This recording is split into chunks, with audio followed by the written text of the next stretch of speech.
Hello, hello, hello. My name is Robert. I am the recovery guy, and you have entered into The Fix.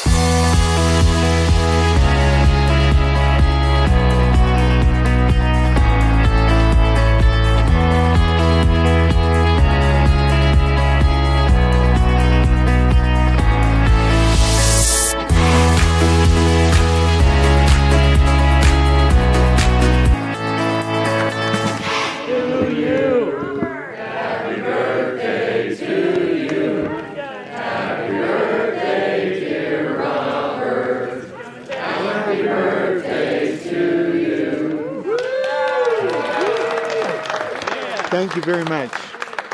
Some of you sounded like you could sing. The others, thank you very much for joining, those who could.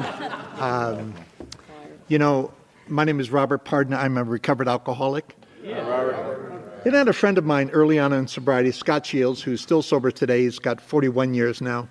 And I asked Scott, why do you always say your last name? And he would say, if I ever ended up in the hospital, I would want you to know how to find me. So my last name is Pardon, P-A-R-D-O-N. So if I ever end up in the hospital, you know where not to find me, but you also know where to find me. I woke up this morning, 39 years sober, David. Because I did what you said. If you don't know it, last 2 weeks, David celebrated 32 years, and what an honor. And my friend Ed, who celebrated 59 years, April 17th, is in the same row, front row, at a meeting, and that's where we need to be. We need to be there either physically or in spirit. We always need to be in the front row, because if you're a chronic alcoholic like I am a chronic alcoholic, from my perspective, the only thing that's going to save your life is a program of Alcoholics Anonymous. You can try other things, and they may work for you. They may work, but they may not. Every monotheistic religion of the world, every path to recovery involves the same things that the 12 Steps of Alcoholics Anonymous involves. And I'm very grateful to be here tonight. I belong here. Right, Jason? I wanted Jason to introduce me tonight because I love service, and I don't have a greater friend in service than Jason. Jason is the future of Alcoholics Anonymous, and I'm 71 years old. David is 77 now, and we are past. We are the ghost of AA past, and you are the ghost of AA present, and some of you even have a future in Alcoholics Anonymous. And someday, I hope you wake up in a bed that looks familiar, with a person that looks familiar, with a car that's not repossessed or on its way, and you didn't have to find out if the law was looking for you. All the things that happen to us, and then you go into the shower and you turn it on hot, and it is.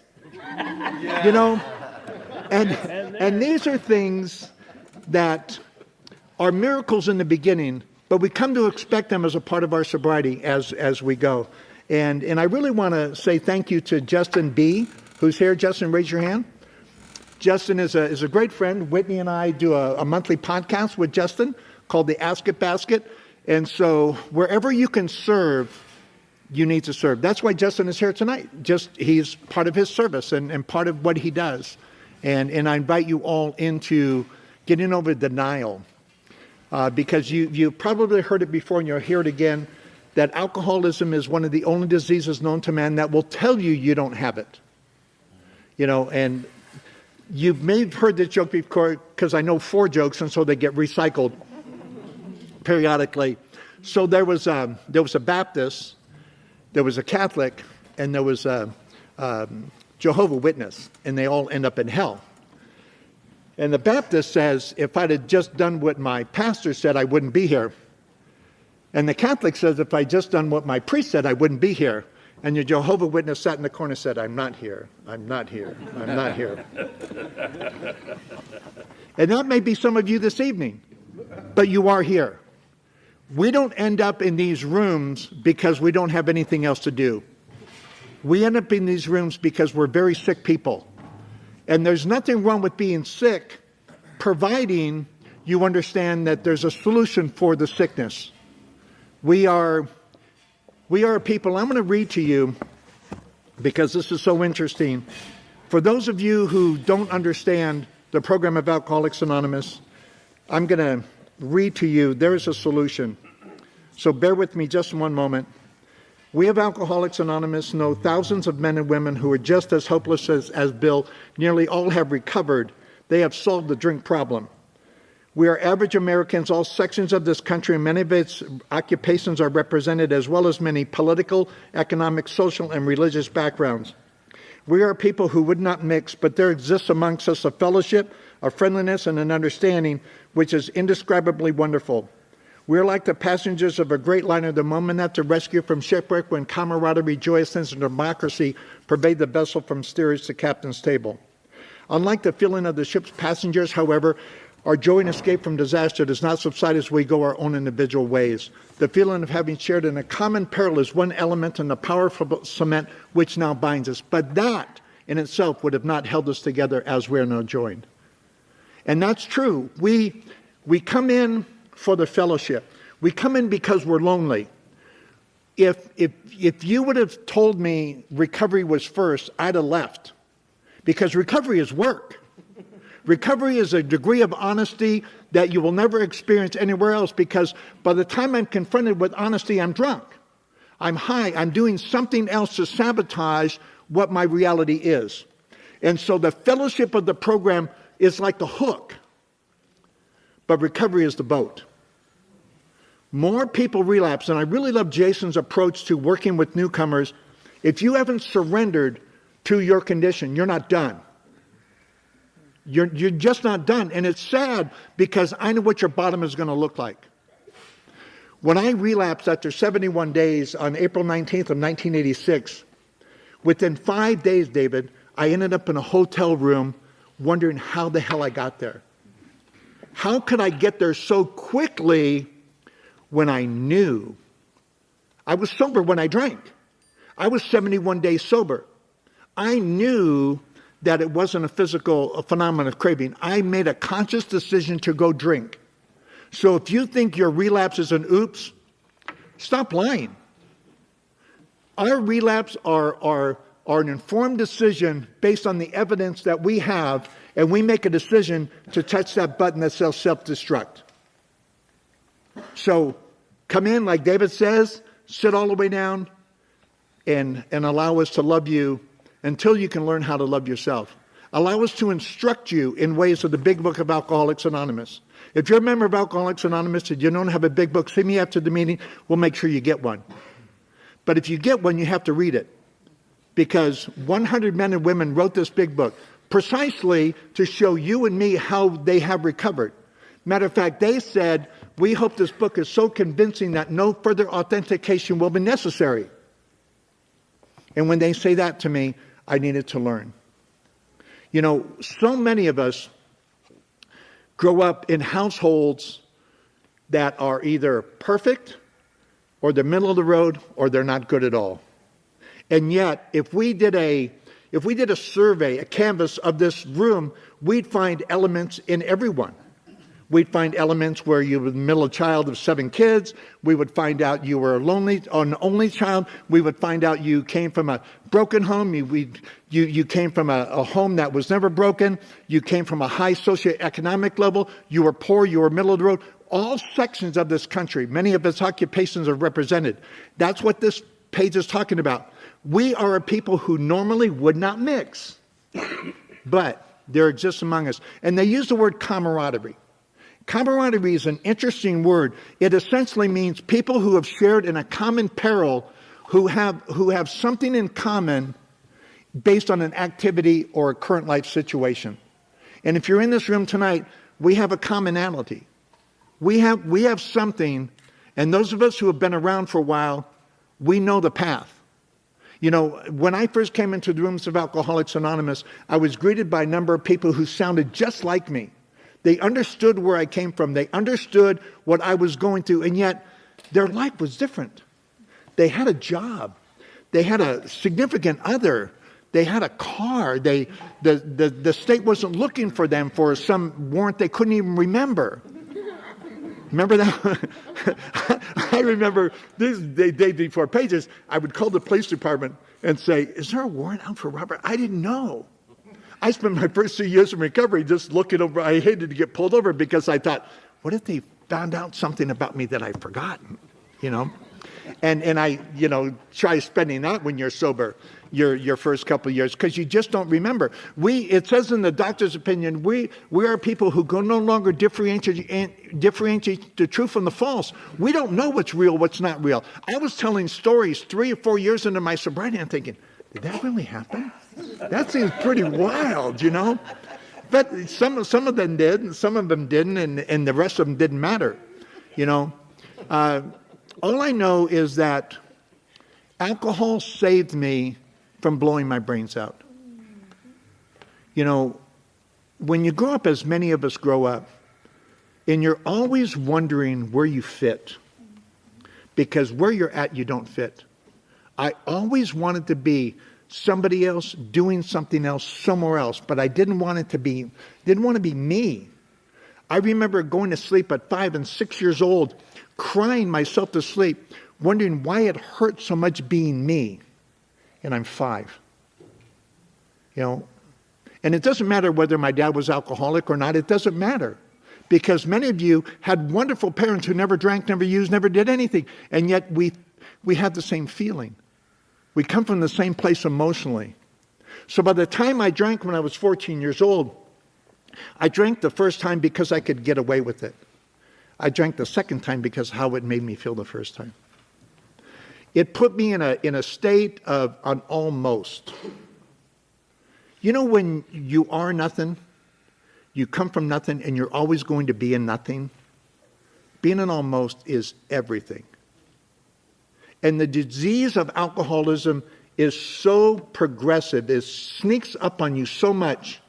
I went from 14 to 18 years old as a periodic drinker, because in high school, you end up doing a lot of different drugs, cross tops and meth tabs and everything else you can get a hold of, smoke a lot of herb, drink a lot of wine, all the things you can get away with.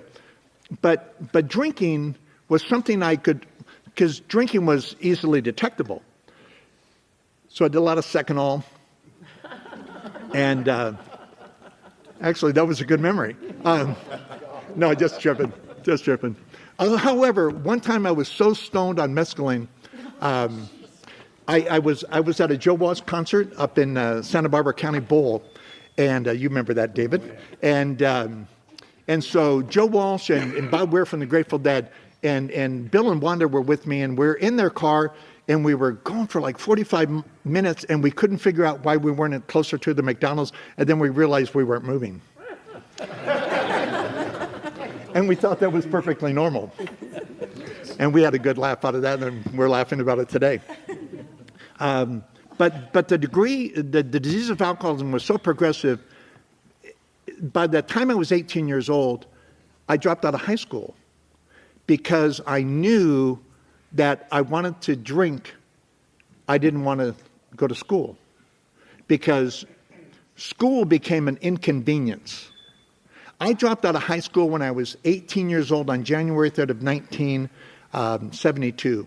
I would have graduated in May, but it made perfect sense for me to drop out of high school. And I thought it was so I could be rebellious and do what I wanted to do, but it was to drink. So in 4 short years, I went from escaping to needing. In Japan, they have a phrase that says, first a man takes a drink, then the drink takes a drink, then the drink takes the man. The drink started to take in a drink when I was 18 years old. And the drink took the man when I was 26 years old. And when I say the drink took the man, I no longer had a decision. I was removed from the process of whether or not I was going to drink.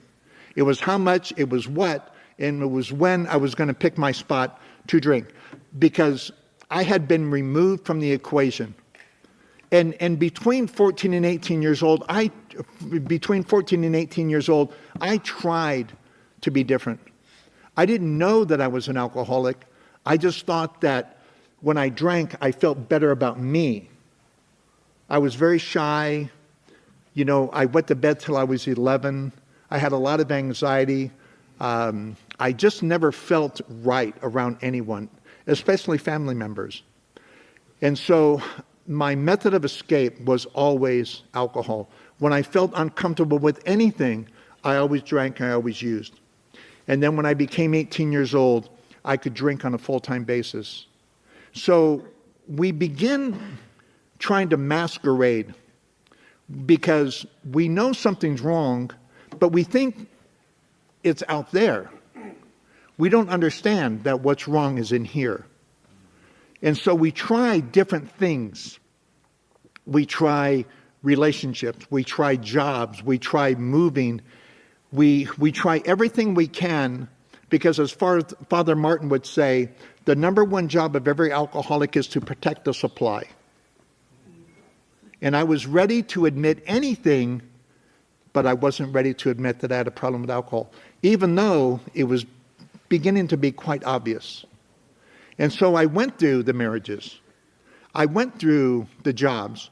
I went through moving. I did everything that every good alcoholic, every untreated alcoholic does to maintain a semblance of balance in between the chaos.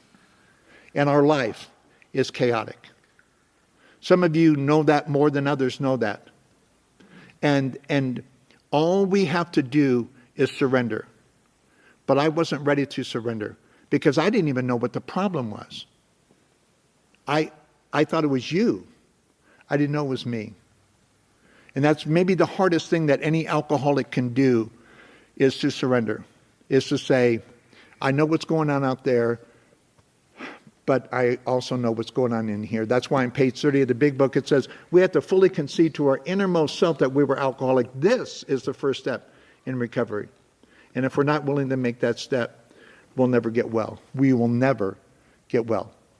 And if you want to go and try and prove me wrong, and you stay sober the rest of your life, go for it. I will congratulate you. Because there's nothing worse than realizing you have a condition and not getting treatment for it. Have you ever known anyone with cancer who was told that if they do chemotherapy or radiation, they'd get better, and they don't do it? That doesn't make sense. But yet we go untreated after we're clinically diagnosed. When I was, back in 1980, I was clinically diagnosed by the Nevada Psychiatric Society with obsessive compulsive disorder, and the diagnosis was alcoholism, and the prognosis was I would never get better. That only confirmed in me what I already knew. I would never get better. And that lives in you. That only confirms what we already believe about ourselves. And so through marriages and through relationships and through countless jobs, we get to a breaking point. We don't know how to live anymore. And I'll never forget, on March 9th of 1986, I stood in front of the mirror, and do you ever hear voices? Some are real, where a lot of us are psychotic by the time we hear things that aren't really there. But most of the voices we hear are voices of people we've disappointed along the way. And they're looking at us at amazement. And the voices I heard were, Bobby, Bobby, Bobby, what are you doing? Do you ever hear those voices? What are you doing? Don't you see you're destroying yourself? Don't you see what we all see? And I used to hear these voices. And this particular morning on February 9th of 1986, I stood in front of the mirror, and the voices, they were gone. And I'm 32 years old, and I'm going to die. And there's nothing I can do.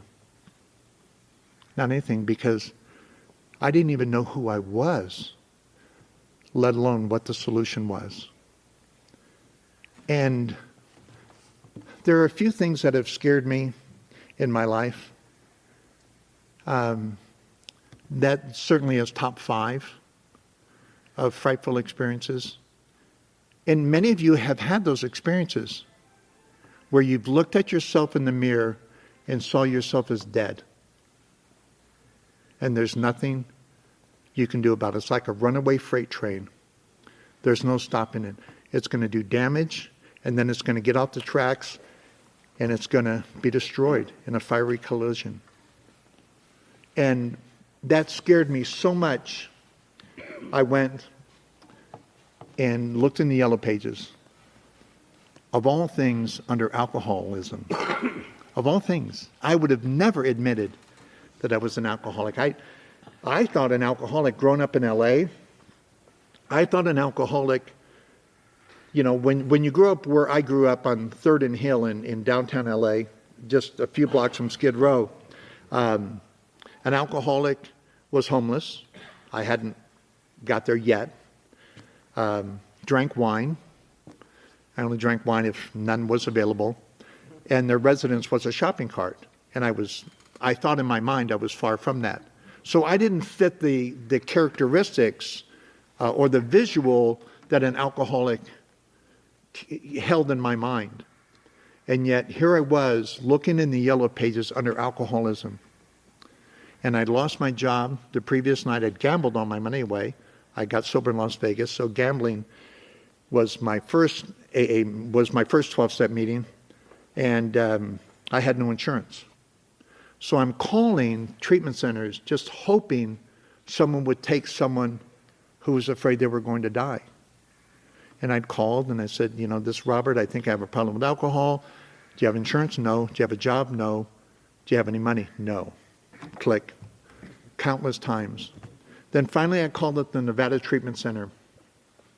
And they said, if you can get $50 and be here in an hour, we'll talk to you. So my dad was sober at the time, so I called my dad up. And I said, Dad, if I show up with $50, they'll at least talk to me. And I hadn't had any conversation with my dad at this time at all. And my dad came and picked me up, and he dropped me off at my Nevada Treatment Center, and that was my first journey into recovery. That was my first opportunity to be introduced to Alcoholics Anonymous. And I remember walking into the Turning Point in Las Vegas, Nevada, probably the 10th or the 11th, as soon as we were dried out and we weren't going to go into DTs and unmedicated, and they wouldn't have to rush us to the hospital. They took us to meetings. And I remember walking into this place, and at the front of the house was a Lano Club type of setting, pool tables, pinball machines, a coffee bar, people playing pinochle, people playing cribbage. And then in the back part, I liked the front part, right? Because that's where the social dynamic was. And the back of the house was the meetings. And so the first thing I noticed was everyone liked me. And they didn't even know me. And I thought, well, once you get to know me, then, you're going to find out what you don't like, and you're going to ask me to leave. Because that's always what happened to me. Remember that? You'd go to a function, you'd be so afraid, we were so afraid they'd figured us out, that they would ask us to leave even though we were related. Brothers, sisters, aunts, uncles, we've had enough, it's time for you to leave. You ever hear that?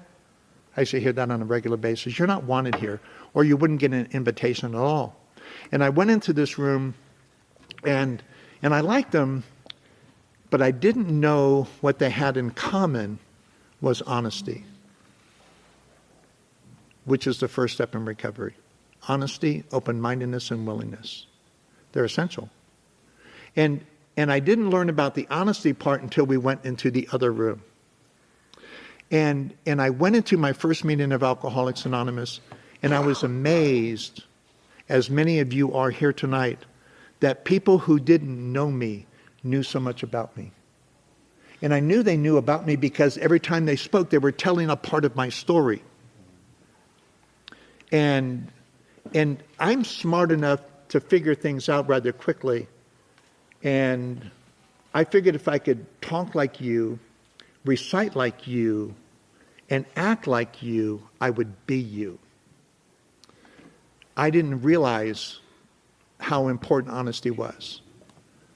And there came a time I was going to 3 meetings a day because I couldn't find a job. My second wife was she was done with me. I was just staying there because she was a very kind person. And so I had a place to live at night, and I had a place to go during the day. And when you're unemployed and you're penniless, that's a big deal. So I would go to these meetings, and I thought, well, if I could just sound like Jason, and if I could just act like David, I would be okay. Yeah. Wasn't that funny then? It's funny now. And I mimicked you without the foundation of being honest. And I tell individuals that worked right up until I got drunk. Because eventually, the insanity of our addiction doesn't rear its head until we're sober. Being uncomfortable doesn't occur until I haven't had to drink. And 1 week is one thing, 2 weeks is another thing, but you start going 3 and 4 and 5 and 6 and 7 and 8 weeks without a drink, and you're not honest, now you're really uncomfortable. And I was faced with being honest or being drunk. And I was so afraid to be honest with you. Because where I come from, where many of us come from, if you know about me, you ask me to leave. You just do. Because the things I did, the things that we've done, and the places that we've gone are just unacceptable places. And so I tried to be everything you needed me to be, but without the element of honesty. And I relapsed. I just didn't show up one day. And I tried to go over to my parents' house because it was mom and dad. And I woke up on April 19th of 1986, and my dad found me. My mom was at work already. My dad said, "Your mother and I aren't going to watch you die." That's what my dad said. He had been sober about 7 years by now. And so he took me to the Red Butler Motel. If you've ever been to Las Vegas, it's on the corner of 15th and Fremont. Very swanky part of town. You paid by the week. It was that kind of place. Some of the cockroaches I brought with me, some were imagined. And the best thing about this place, Jason, was it was catty corner from the Sundowner Saloon. In any way, and anytime you can be catty corner from a bar, I could walk back to my hotel and walk back over. And in Las Vegas, it's 24 hours a day, 7 days a week. So if I woke up at 3 o'clock in the morning, a scotch on the rocks was right across the street, which was perfect for a guy like me. But that didn't work. In the past, I could get drunk enough to forget that I was a nothing.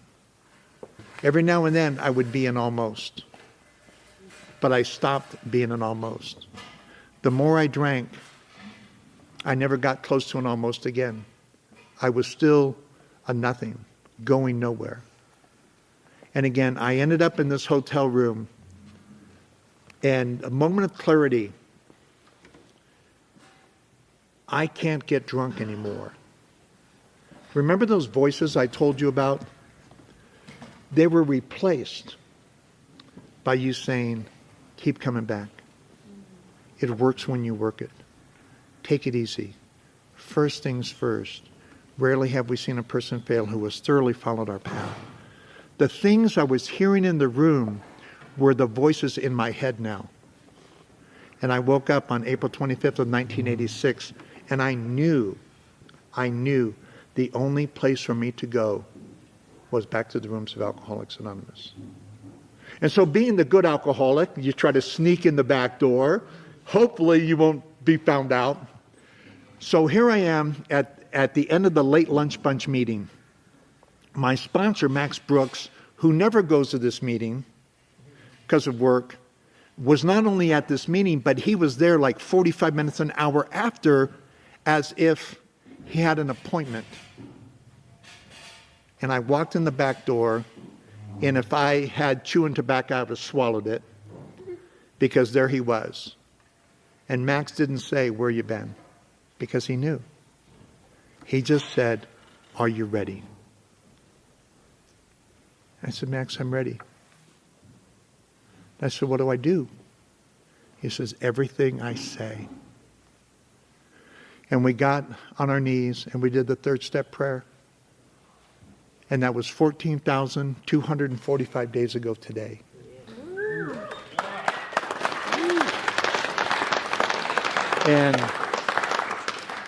And because of good sponsorship,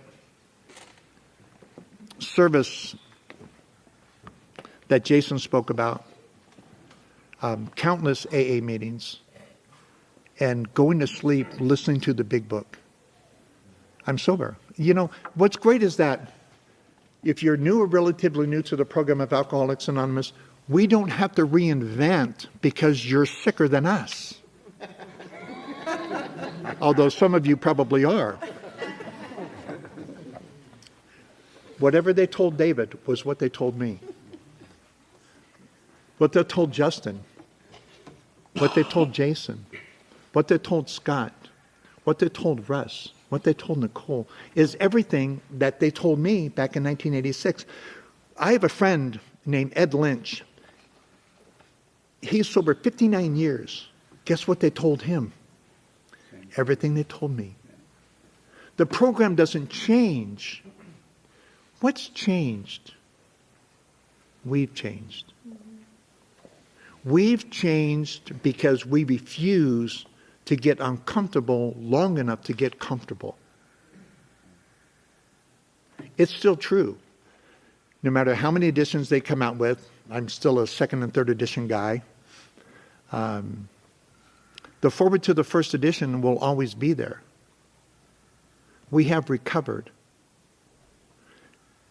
In the Big Book, it says we're not cured of alcoholism. What we really have is a daily reprieve contingent on the maintenance of our spiritual condition. What's really important after that is what I do every day is I look at God's vision for my life and I carry it into all my activities. That's how you can tell a sober person. Not because we're sober 30 days or 60 days or 90 days or 10,000 days, because that's just a day. What do we do with that day? How do we apply the 12 steps of Alcoholics Anonymous?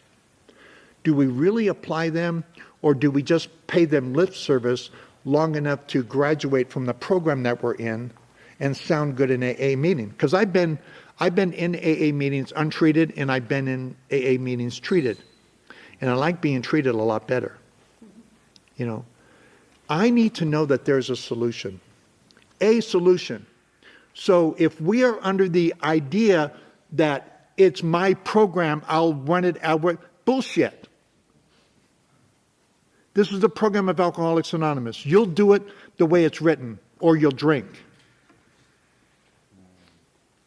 Anyone have an argument with that, see me at the end of the meeting. And I'll walk you through and show you how you are wrong. You know, when I first met my sponsor, Slow Will, he's a happy, grateful, recovered alcoholic. He's much more arrogant than me, if you can believe that. I heard him introduce himself at a meeting one time, and he said, "Hey, my name is Slow Will. I'm a happy, grateful, recovered alcoholic." And I thought, you arrogant SOB, how can you be those things? And you know what? I went to him after the meeting, and I told him exactly that, and he said, "Stick around. If you've got a few minutes, I'll show you in the first 164 pages why I can be that." You know, if If you're going from here to Chicago, and I give you directions, and you end up in Missouri, or Montana, or Portland, for God's sake. I'm not a big Portland fan. Has nothing to do with the Trailblazers. Portland is a funny show, though. It's because you've chosen to take a different path. No matter how many times I tell you, I've been to Chicago before, I know the exact route to get there. I know how to get to Chicago. I know traffic patterns. I know everything. Here's the easier, softer way. And that's all Jack was trying to tell me. I'm so grateful that I ran across a group of men and women who understood the big book of Alcoholics Anonymous. You know, when we read how it works, it says, A, that we were alcoholic and could not manage our own lives. B, that probably no human power could have relieved our alcoholism. And C, that God could and would if he were sought. Then it says, being convinced. We're now at step 3. Do you know what it said in the first edition? If you're not convinced, reread this or throw it away. That's what it said. You may be mad at the messenger. I'm just telling you what it said. You can be angry with me all day long. And if you stay sober, it's worth it. But that's how convinced we need to be. When it says, rarely have we seen a person fail who has thoroughly followed our path. We don't get to say, well, step 4 is really uncomfortable for me, David, so I think I'm going to jump to step 8 and step 9, and I'll only say I'm sorry to you if you apologize to me. Right? Joe and Charlie talk about step 8 and 9. They say, right now, later, maybe, and never. Right? So when we come in, and if I have that attitude, I haven't surrendered. Because understanding the word surrender means that I'm laying down all of my weapons and I'm giving myself over to you. Until we're ready to do that, until I was ready to do that, I was going to be treating AA like a buffet. And it was only going to be a revolving door. And I guarantee you, every time we've relapsed, we did something different outside of the program of Alcoholics Anonymous. Because people who stay sober are people who completely give themselves to this simple program. It's not complicated. I'm sure many of you, if you've been around for a minute, you've heard that the program of Alcoholics Anonymous is a simple program for complicated people. Anyone ever hear that? Are you ready for this? This is really cool. I think it's cool. My head thinks it's cool. It's a simple program for simple people who love to complicate things. That's good. You ask me what time it is, and I just might tell you how to build a watch. Isn't that true? That's true. I'd complicate a wet dream. Just give me enough time, you know? And that's the way we are, though. The program is so simple because I have to be sick and tired of being sick and tired. And I don't know where it was, and I don't remember, David, where it happened, but I was just done. I was so powerless because every time I drank, I had a person say, not every time I drank did I get in trouble, but every time I was in trouble, I was drunk. That was me. I'm powerless over alcohol. That's why after 39 years, I would no more consume a drink than I would take my 9mm and point it to my head and expecting myself to live when I pulled the trigger. It doesn't make any sense. One may kill me more quickly than another, but both will kill me. So I stay away from that first drink because the one thing that doesn't change about me is the phenomena of craving. Because I can go in and restructure so I'm not a hopeless sense of mind and body. I can restructure my thinking, but I can't rewire my DNA. I don't need to. I don't need to not be an alcoholic to be happy, joyous, and free. And I'm not a grateful alcoholic. I'm a grateful recovered alcoholic. So you hear that in the rooms, just throw that away. Because people say that because they think it's cute. There's nothing of my alcoholism that I'm grateful for. I have a laundry list of things being a recovered alcoholic makes me grateful for. But that all comes from surrender.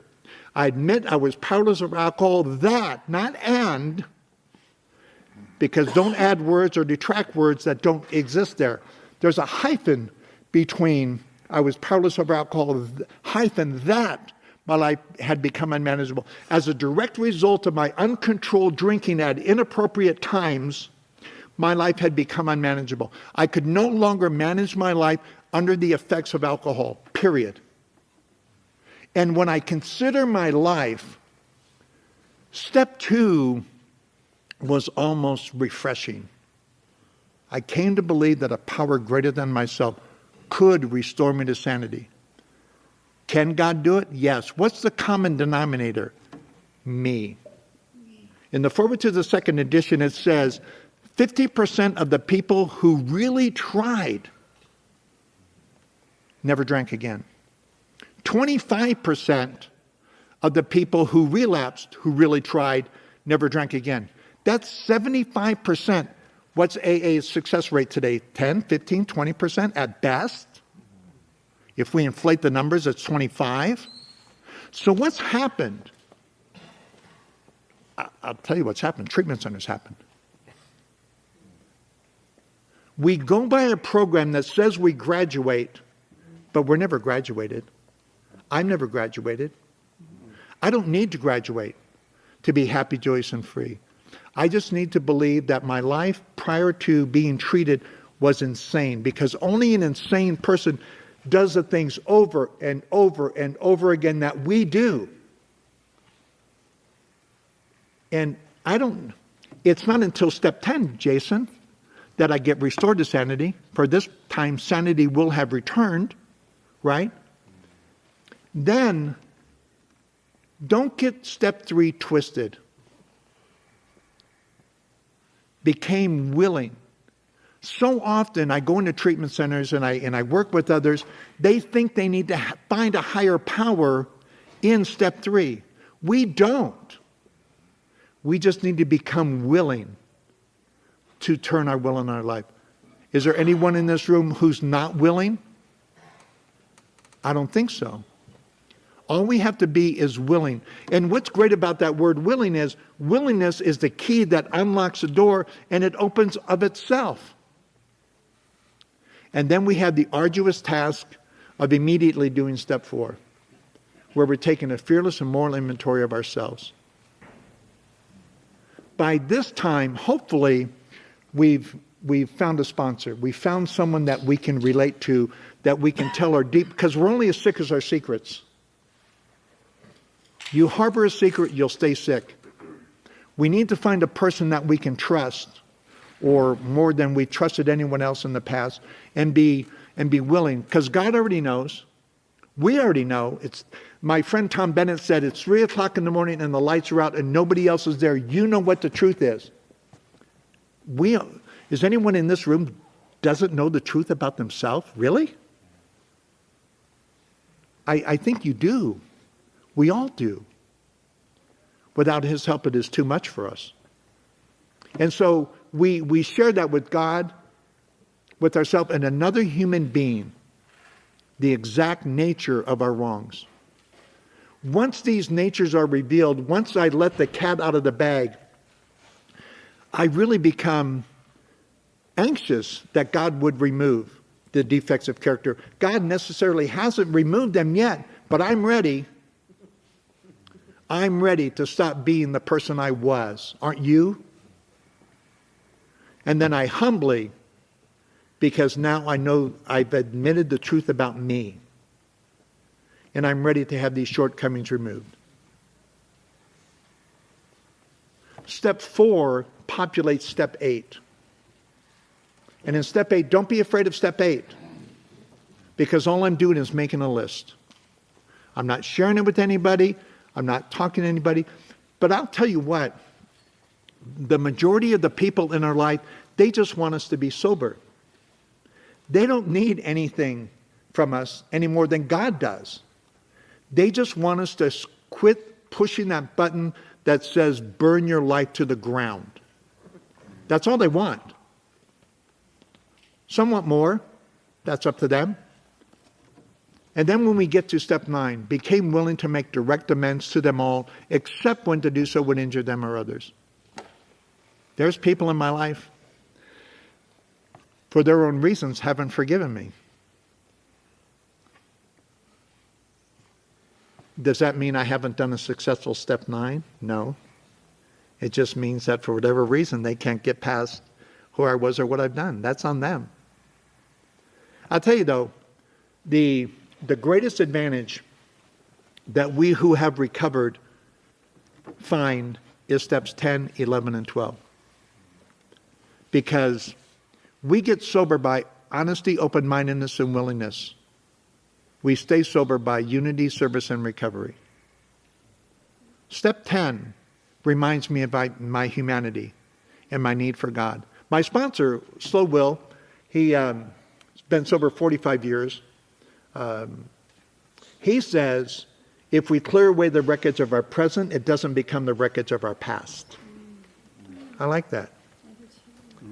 So I do step 10 on a regular basis. And when I'm wrong, I promptly admit it. The freedom of being able to say I'm sorry is so powerful. Because I'm done. I want you to forgive me. I don't want you to think that I'm a jerk or some other thing like that. But I know where I've made my mistakes. And I spend a lot of my life saying I'm sorry.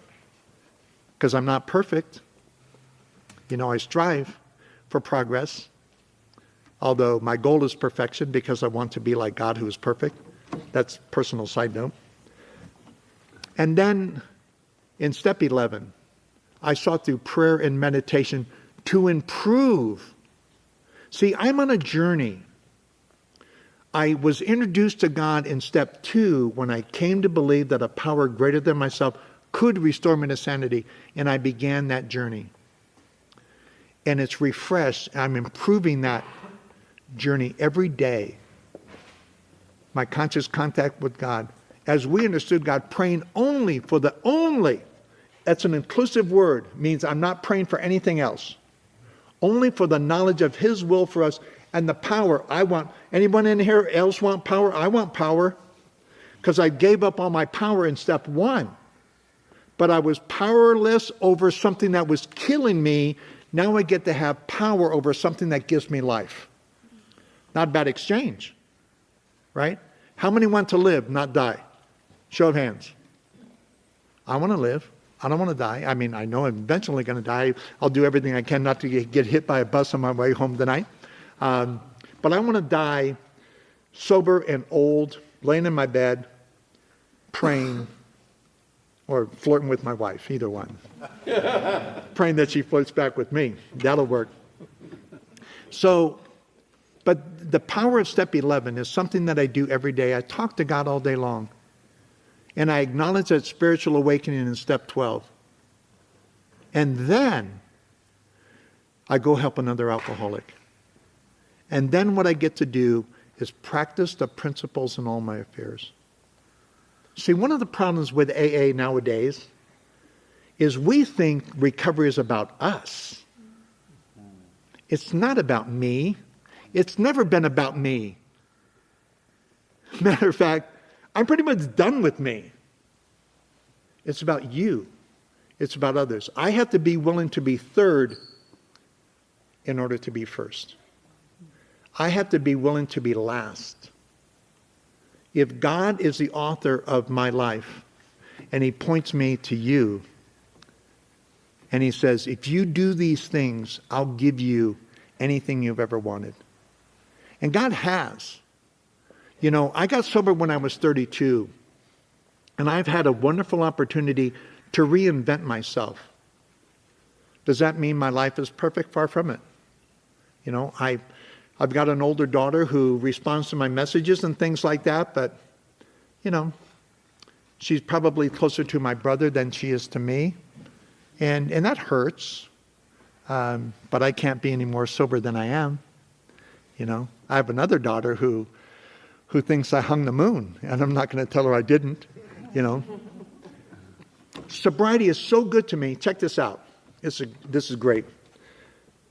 My first wife, who I had the 2 children with, Kathleen and Carol, my first wife, Sue, when I was 32 years sober, she sent me this wonderful plaque with a wonderful insignia on the back saying, "Thank you for the influence you have in the life of our daughter." And I probably hurt her more than I hurt anyone, you know, who could leave. My 2 daughters were certainly victims because, you know, you can't leave when you're 5 and 6. You have to be left, you know. So, and that's something that I've learned to deal with over the years, you know. I have 10 grandchildren who've never seen me drunk. I have 3 children who've never seen me drunk or high. Laura is my 3rd marriage, and I've been married almost 36 years. I want you to have this. More importantly, I don't want you to go through another bottom. It says we beg of you to be fearless and thorough from the very start. We don't beg you for us. We beg you because we know what's going to happen if you don't do what we did.